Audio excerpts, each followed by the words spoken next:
Hello दोस्तों, तेनू academy में आपका स्वागत है। दोस्तों, आज की इस वीडियो में हम लोग इस प्रश्न को यहाँ पे डिस्कस करने वाले हैं। प्रश्न क्या है? हमारे दैनिक जीवन में जो हमारी आर्थिक और गैर आर्थिक गतिविधियाँ हैं, उनका क्या योगदान है? दैनिक जीवन का मतलब है यहाँ पे डेली लाइफ। ठीक है, डेली लाइफ। और योगदान का मतलब कंट्रीब्यूशन।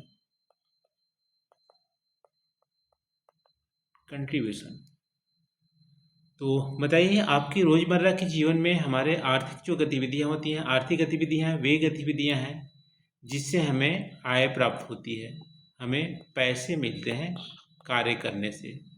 गैर आर्थिक विधियाँ ऐसी गतिविधियाँ होती हैं जिसको करने से हमें पैसे नहीं मिलते हैं, हमें संतोष मिलता है। तो ऐसे गतिविधियों का हमारा डेली लाइफ में क्या योगदान है, यही आपको बताना है। तो सबसे पहले हम आर्थिक गतिविधियों की बात करते हैं। आर्थिक गतिविधियों का हमारे दैनिक जीवन में योगदान, पहला योगदान है कि जीवन यापन में हमारा मदद करता है। जीवन यापन का मतलब है हमें ये खाना देता है, क्योंकि जब आप काम करते हैं तो काम के बदले आपको पैसे मिलते हैं, ठीक है, या अनाज मिलता है। तो अनाज या पैसे मिलते हैं, उससे आप भूख मिटाते हैं, तो हमें भोजन प्रदान करते हैं। ठीक है, जीवन यापन के लिए हमें यूज होता है।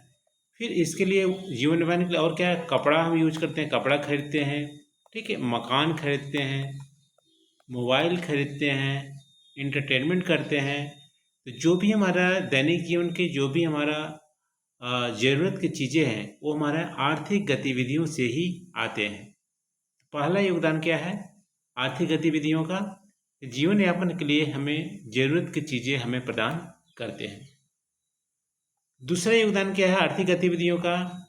ये हमारे समाज और देश को प्रगति के रास्ते पर ले जाते हैं। ठीक है, प्रगति के रास्ते पे ले जाते हैं। एज्यूम करो हमारे देश में कोई भी आर्थिक गतिविधियां नहीं होती, तो हमारे देश की जीडीपी कैसे हम कैलकुलेट करते हैं? ठीक है, कैसे बोलते हैं कि भारत की जीडीपी इतनी है, इकोनॉमी इतनी है, ठीक है, अमेरिका की जीडीपी सबसे ज़्यादा है। तो समाज और देश की प्रगति के लिए भी हमारा आर्थिक गतिविधियां हमारा जरूरी है। दो हमारे यहाँ पे योगदान है।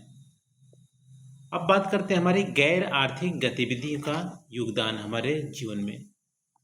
तो गैर आर्थिक विधि ऐसे गतिविधियां हैं जिससे हमें कोई आय प्राप्त नहीं होता। ठीक है, जैसे निःशुल्क हम ट्यूशन पढ़ाते हैं, मंदिर में खाना खिलाते हैं निःशुल्क, किसी को कपड़े दान देते हैं। ठीक है, ये हमारी गैर आर्थिक गतिविधियों का पार्ट हो जाता है। तो पहला योगदान ये हमारा हो गया कि समाज में प्रेम और सद्भावना बढ़ाता है। ठीक है, प्रेम और सद्भावना, यह समाज में ज़रूरत की जो चीज़ें हैं ना, उसको पहुंचाता है। जिसको ज़रूरत है, भूख लगी है, हम फ्री में खाना खिला रहे हैं, तो ज़रूरत की चीज़ें पहुंचाता है। समाज में प्रेम बढ़ता है, हम किसी की हेल्प करते हैं तो इससे सद्भावना बढ़ती है। ठीक है, ये हमारा पहला योगदान हो गया गैर आर्थिक गतिविधि का। दूसरा योगदान जो गैर आर्थिक गतिविधि करता है ना, उससे स्वयं में भी संतोष प्राप्त होता है। आप किसी को मदद करके देखना, आपको बहुत ही ज़्यादा संतोष मिलेगा। आपकी जो आत्मा है, ठीक है, आत्मा और मजबूत होती है यदि आप पुण्य का काम करते हैं तो। तीसरा हमारा योगदान क्या है गैर आर्थिक गतिविधि का?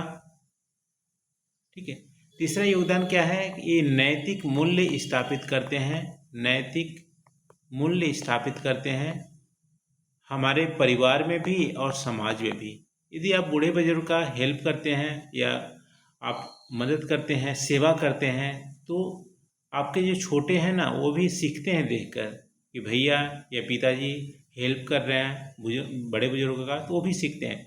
तो नैतिक मूल्य और परिवार और समाज दोनों में स्थापित करते हैं गैर आर्थिक गतिविधियाँ। तो ये हमारा योगदान रहा।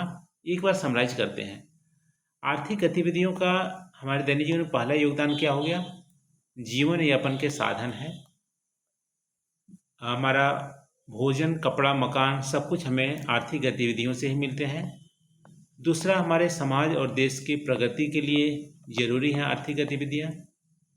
गैर आर्थिक गतिविधियों का पहला योगदान है कि स्वयं को संतोष मिलता है, ठीक है, हमारी आत्मा मजबूत होती है।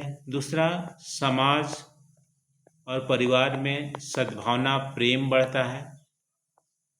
तीसरा हमारा हो जाएगा कि नैतिक मूल्य स्थापित करता है। ये हमारा योगदान हो गया। तो आज की इस वीडियो में इतना ही दोस्तों। वीडियो कैसी लगी आप हमें कमेंट करके ज़रूर बताइएगा। Thank you for watching. Thank you.